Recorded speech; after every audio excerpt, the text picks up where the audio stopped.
að fá þig heimsókn. Já, takk fyrir. Það gaman að koma. Þú ert á leiðinni í annað stórt mission, ef við getum orðað þannig. Þú gekkst þú byrjar að leiða okkur aðeins í gegnum, þú fórst í fyrra, 100 kílómetra með 100 kílóa sleða í eftirdregi? Já, í fyrra fór ég, frá Akranesi til Reykjavíkur. Þess að deila bara frá Ultraform Akranes, Ultraform Reykjavík. Já. Og það ég var með 200 kíló. Þú varst með 200? Já, og þá var ég að gera þetta þannig að ég byrjaði með 200 kíló og svo eftir hverja 10 kílómetra þá tók ég 10 kíló af. Til þess að svolítið sína fram á með eitthvað erfiðleika eða eitthvað svoleiðis að þau ert búin að vera að vinna í erfiðleikunum og þá kannski létta byrðirnar aðeins. Þannig ég var svolítið að reyna að tengja svona byrðirnar sem að fólk að draga eftir sér og leita sér hjálpar að þá verða byrðirnar auðveldari. Þannig að losaður 10 kíló, eftir hverja 10 kílómetra og þá var eitthvað svona eitt orð sem að fylgdi, var það ekki? Jú, ég var búin að láta búa til fyrir mig svona patsa sem ég setta á svona þyngingavesti og svo var það náttúrulega líka, það var 10 kíló þyngingavesti sem ég var í allan tíman. Ég reif af svona einkennisorð, píeta, sem var deburð og sjálfsvíkshugsanir og alls konar svoleiðis. Eftir hverja 10 kílómetra létti sleðan og tók þar leiðandi einn miða af. Til þess að hafa þetta svolítið sjónrænt, sko. Ég ætla að spyrja það betur á eftir einmitt, af hverju píeta og allt þetta, en fyrst kannski af hverju, ef maður að velja sér eitthvað svona áskorun, af hverju að labba með sleða í eftirdregi og af hverju þessi þyngd? Sko, sleðin, mér fekk þessa hugmynd, ég var í vinnunni og við vorum nýbúin í erfiðum eld og þá fór ég að hugsa, hvað slangan sem við erum með vatnin í mikil byrði, sem gerir vinnuna svo erfiðari. Og þá var ég svona, mér langaði svo að gera eitthvað því að félagi minn var nýbúin að missa móður sína þarna í sjálfsvígi og mér langaði alltaf svo að gera eitthvað fyrir hann og hana að þá kom þessi sleði til taks bara til þess að svolítið horfa á þessa byrði og sleðin eiginlega bara svona myndlíking og mér fannst þessi sleði þannig að geta verið svo mikið tákn og það að létta svo sleðan inn á milli það var eiginlega það sem gerði verkefnið svo fallegt, fannst mér. Akkurat. Hvað ég sá, hann var á hjólum, eða ekki? Jú. Að þetta 200 kíló, þetta hljómar eiginlega bara, er þá aðeins auðveldar að draga hana væntanlega að því hann er á hjólum og þá getur náð pínu skriðþunga þegar þú ert komin á ferðina, er það ekki? Jú, en það ég ákvaði það bara 6 vikum fyrir. Þá vissi ég ekki alveg hvernig ég ætti að framkvæma þetta. Okay. Svo kom Sigurður Ernir félagi minn, sem var nýbúin að vera að tala við eigandarinn í sporturum og hann kom með þessa hugmynd með hennar sleða sem þeir voru að fara að flytja inn. Og hann var á hjólum og ég bara, þá er þetta ekkert mál. Og þetta átti alltaf að vera bara 100 kíló. Nema það að ég fæ ekki sleðan fyrir 5 dögum árinu fyrir þessa göngu. Og þá kemur það í ljós að sleðin sjálfur er 100 kíló. Og hann er vissulega á 4 hjólum, en hann er með mótstöðu á hjólunum. Gast stilt mismunandi mótstöðu, en það var aldrei hægt að láta hann fríhjóla alveg. Og ég var náttúrulega búin að ákveða þetta að létta sleðan og annað eins, þannig að ég var með 100 kíló ofan á sem 100 kíló á sleðanum. Ok, og hvernig þegar maður er búin að lofa sér í eitthvað svona góðan málstað og eitthvað svona verkefni, þá getur náttúrulega ekki það hætt við. Nei, þetta var hvernig var að fattast í hann og vera með 100 auka kíló? Já, það ég náði að æfa með einu sinni með þennan sleða, áður en ég fór af stað. Og hann náttúrulega, þetta var á 4 hjólum og hann var ekkert á fríhjóla, þannig að það var enga beygjur á honum. Þannig að ég fattaði það ekki heldur, að ég þurfti náttúrulega að taka bara, ég þurfti að lyfta honum í hvert einasta skipti sem ég þurfti að beygja. Já, býtu hvernig virkað það? Það var bara, ég þurfti bara að taka 200 kíló á réttstöðu í hvert einasta skipti sem ég þurfti að beygja. Það er svoleiðis? Það var bara svoleiðis.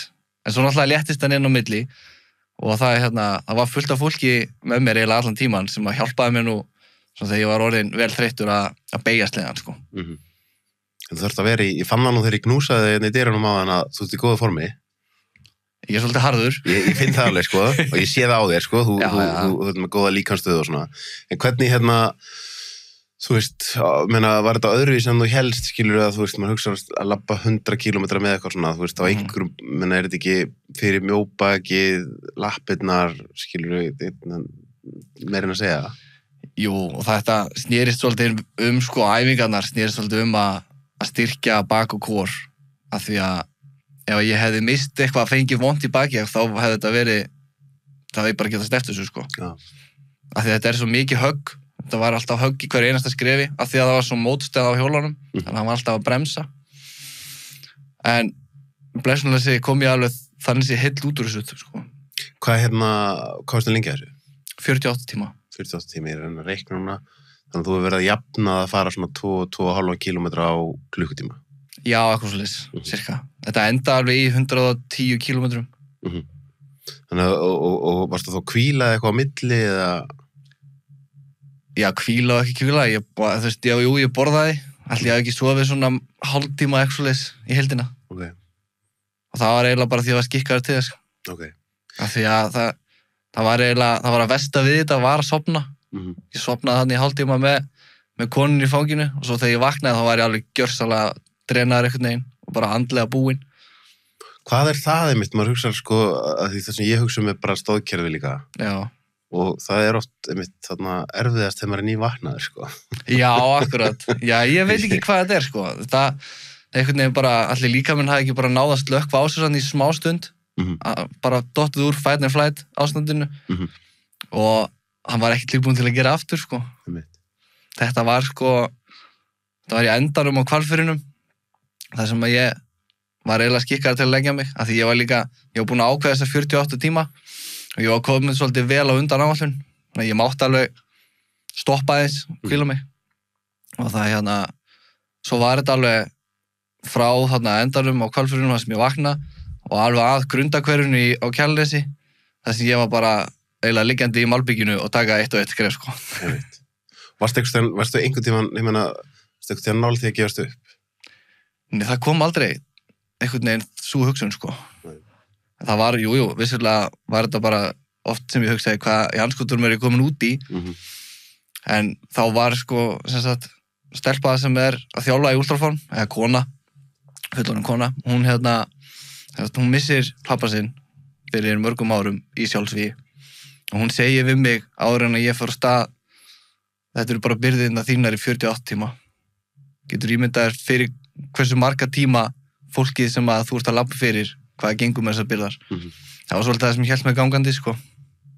Fallegt, sko, einmitt, þegar maður sér svona, og ég sá, að við varum að undirbúa með, og sá ég myndbandið þegar þú ert að koma í mark og það aðrir að labba með því, og einmitt, svona, einhvern veginn þetta svona standa saman, sko. Já. Og manni finnst stundum, ég veit það ekki, við erum mjög fá á Íslandi, og manni finnst stundum eins og já. Þú veist, við ættum einmitt, við erum einhvern veginn að rífast einhverja hluti sem að skipta mjög litlu máli. Rosalega oft. Þannig erum við komin í eitthvað sem að, þú veist, einmitt, einhver tekur sitt eigið líf, þú veist, að þá maður bara svona, vá, þú veist, getum við gert eitthvað til þess að draga úr líkunum á því, sko. Þetta var svolítið, sem svona smá kataníslegt, að þegar ég var að hugsa þetta fyrst, þá ég svo minimalískur, ég hugsa aldrei svona stórt. Mér langaði svolítið að gera þessa göngu í fyrra. Þegar ég var að plana fyrst, þá var þetta bara göngutúr með pappa, sko. Ok. Og það ég vildi bara hafa pappa með mér til þess að hann var að keyra á eftir mér, svo ekki keyrt á mig, sko. Ok. Það var eiginlega, fyrsta hugsunin var þannig. Svo hann heitir Ólafur Torfason sem ég að vinna með. Hann frétti að ég var að fara að gera þetta.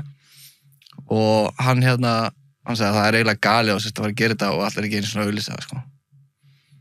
Þannig að hann svona svolítið talaði þetta við mig að þú ættir að gera þetta fyrir einhvern málstað. Já, ætlaður upphálega bara að gera þetta að því bara? Já, ég ætlaði bara að gera þetta svona til þess að heyra minningu móður besta vina minns, en ekkert endilega eitthvað styrtar dæmi, sko, ekki til að byrja með. Fyrst átti þetta bara að vera ég að heyra minningu hennar í göngutúrum pappa, sko. En það náttúrulega svo eitt leiðir að öðru og auðvitað var það bara galið að gera þetta þannig þegar maður getur svo farið fyrir einhvern málstað og enda sá maður það að þetta svo þetta svo þarft að tala þetta og auglýsa þetta vandamál, sko. Finnurðu þegar þú ferð inn í svona verkefni og og einmitt það umfjöllunum í fjölmiðlum og svona, að þá ferð þú að fá til þín jafnvel einhverja sögur eða fólk sem hefur notið góðs af píetasamtökunum eða annað slíkt? Já, mér fannst það meira svolítið að fólk vissi ekki hvað píeta var, sko. Já, ég skil. Mér fannst, það var svolítið oft sem að ég bara byrja, hvað píeta? Á hverju að fara fyrir píeta? Hvað þeir að gera? Og það svolítið líka það sem við sjáum, sko, í slökkviliðinu.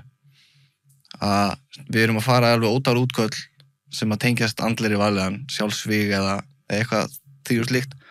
Og fólki sem þarf kannski mest á þess að halda vissi ekki einu svona og veit ekki að píeta sér til, sko. Það var líka svolítið sem að ég var bara, heyrðu, já, þú veist, ég þarf að vekja athygli á þessu. Ég tilbúin að gera, ég í líkamlegu góðu standi, fjölskylda mín í góðu standi, þú veist, nú ætla ég að fara að gefa eitthvað meira af mér. Gekjað. Þegar þú segir að þið séð að fá útköll sem tengjast þessu, nú man ég eftir einhvern tíðan fór ég á helgarvakt með lögreglunni og ég var með þeim 2 nætur föstudags og laugardagsnótt. Ég man að fyrsta útkalli, ég nýkomin inn í bílinn með þeim og við erum með kamerur og eitthvað, og fyrsta útkalli var einhver sem var að reyna að taka sér degi líf. Já. Þú veist, hvernig það? Þú veist, það lögreglan sem kölluð á vettvang eða sjúkraflutningamenn, slökkvil, þú veist, þegar þú segir að þið séu kallaður á vettvang, þú veist, hvernig verkferillinn? Sko, þetta þannig að við hjá slökkviliðinu erum bæði með slökkvibíla og sjúkrabíla og þessi verkefni eru alltaf að aukast hjá okkur. Kannski ekki endilega sjálfsvígsverkefnin, heldur bara andleg vanlíðan yfir höfuð. Og verkferillinn, hann svolítið opinn. Við fáum litla þjálfun, þetta aðalega bara reynsla sem við höfum þegar við erum að færa svona verkefni og sem ég held að það sé verið að vinna í því að sjúkraflutningamenn fái betri tól til þess að díla við svona og já, þannig að við erum kallaðir, lögreglan kölluð, stundum kallaði lögreglan til okkar, stundum kölluð við til lögreglu til aðstofar ef að það einhver vopn, hnífur eitthvað svoleiðis eða byssur að það við förum inn í allar þessar aðstæður, sko. Bara eins og ég farið í manneskju sem að nýbúin að hengja sig, farið í manneskju sem að hefur skotið sig. Við förum bara inn í allar þessar aðstæður, sko. Hvernig, þú veist, einmitt og eru þið þá kallaður á vettvang eftir að manneskjan búin að reyna sjálfsvíg? Já, stundum þetta og yfirleitt náttúrulega þetta bara manneskjan sjálf sem hringir og vantar aðstoð, hefur tekið inn einhverja pillur eða svoleiðis sem það mjög mikið af því og það það fleiri stelpur eða konur sem að reyna kannski að biðja hjálp. Við kallarnir eru meira, við förum bara alla leið, sko. Við erum ekki mikið að taka einhverja pillur eða svoleiðis en stelpunar eru meira í því að það kannski taka einhver lyf og hringja svo í aðstofuna, meðan að við horfum meira að þegar við erum að fara í útgjöld þar sem að karlmaður hefur annarkvort hringt eða reynda einhver aðstandandi eitthvað, þá við tökum það, við vitum yfirleitt að það færi lengra, sko. Hvernig að, sko, að því að nú hugsa maður bara, ég hugsa vinnuna mína þegar þú segir þetta sem bara þægilega vinnu, sko, að en maður svona samt stundum með mig, þú veist, þegar ég var að gera þættum undir heimana og svona, þú veist, þá fannst manni starfið sitt orðið óþægilegt, en maður hugsa samt að koma að einhverju, þú veist, þú getur oft von á því á venjulegum vinnudegi að vera að koma að einhverju svona. Það meira en að segja það, ég meina, þetta sem út að lýsa á hann, einhver sem er búin að reyna að skjóta sig, að hengja sig eða eitthvað, að vera bara á einhverjum venjulegum þriðjudegi á vaktinni sinni. Hvernig, hvernig undirbýr maður þessu undir þetta og hvernig eftirfylgnin ef þetta eitthvað svakalegt? Já, undirbúningurinn náttúrulega, við förum í gegnum alveg flott námskeið þegar við erum að byrja í vinnu hjá slökkviliðinu. Við förum í gegnum það sem kallast EMT Basic sem svona, þetta minna þessi 2 eða 3 mánuðina sem við erum bara að læra svona handtökin og hvað við erum að gera og alla verkferla og svona og það svo lendir maður alltaf í þessu og þú veist alveg við hvað þú vinnur. Það alveg búið undirbúið fyrir það að þú getur bara að sé allt saman. Þú rosalega fljótur að sjá hvort þetta sé fyrir þig eða ekki. Andlega, ég veit, ég get náttúrulega bara að tala frá mínu, sko. Ég einhvern veginn í vinnunni og í hvert skipti sem að, ég bý á Akranesi, þannig að ég keyri í bæinn og maður hugsar alveg oft á leiðinni, hvað ætli gerist í dag.